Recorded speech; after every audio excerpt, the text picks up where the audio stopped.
تذكر يوما كنت تعانق دمعة الفكر تناجي الله في صبر وترجو رحمة.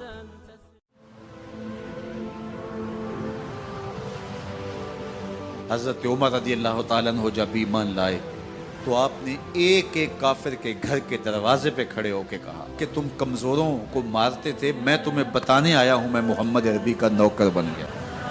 بلکہ آپ نے اعلان کیا جس نے اپنی بیوی کو بیوہ اور بچوں کو یتیم کروانا ہو اور اپنے ماں باپ کی کمر کو جھکانا ہو وہ عمر کے مقابلے میں آئے۔ اللہ اکبر۔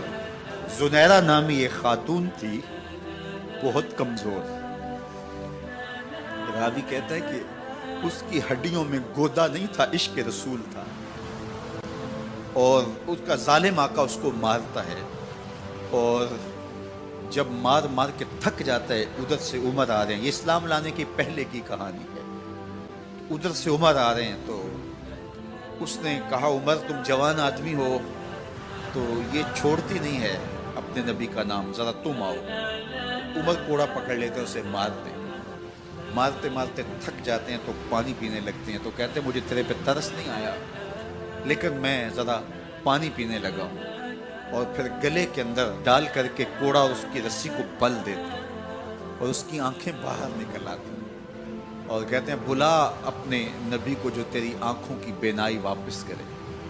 اللہ اکبر۔ تو اس نے آسمان کی طرف منہ کر کے کہا مالک میں کبھی بھی آنکھوں کی بینائی نہ مانگتی لیکن اب تیرے نبی کی عزت کا سوال ہے۔ آنکھوں کی بینائی واپس ہو جاتی ہے۔ زنیرہ کو بڑا مارا، آج عمر گلیوں میں آنکھوں میں آنسو ہیں اور عجیب دل بے تاب ہے، اور کہتے ہیں آؤ بھئی میں حضور کا غلام بن گیا ہوں، تمہیں بتانے آیا ہوں۔ زنیرہ نے موڑ کاٹا تو آگے عمر یہ آواز دے رہے تھے۔ زنیرہ ایک کونے پہ کھڑے ہو کے رو کے کہتی ہے عمر تم تو بڑے اس دن جوش و غضب میں تھے اور تم مارتے ہوئے تھکتے نہیں تھے۔ تو عمر نے کہا زنیرہ اس دن میں نے دیکھا نہیں تھا، اب میں محمد عربی کو دیکھ آیا ہوں۔ جنہ ویکھیا نہیں ہو کرن گلاں، جنہ ویکھیا نہیں ہو کرن گلاں، جنہ ویکھیا ہو تے بول دے نہیں، جڑے محرم راز حقیقت دے اور راز حقیقت کھول دے۔ تو حضرت عمر رضی اللہ تعالیٰ عنہ ایمان لائے۔ حضرت عبداللہ ابن مسعود رضی اللہ تعالیٰ عنہ فرماتے ہیں کہ حضرت عمر کا ایمان لانا مسلمانوں کے لیے عزت کا سبب تھا، ان کا ہجرت کرنا مسلمانوں کی نصرت تھی اور ان کی خلافت مسلمانوں کے لیے رحمت۔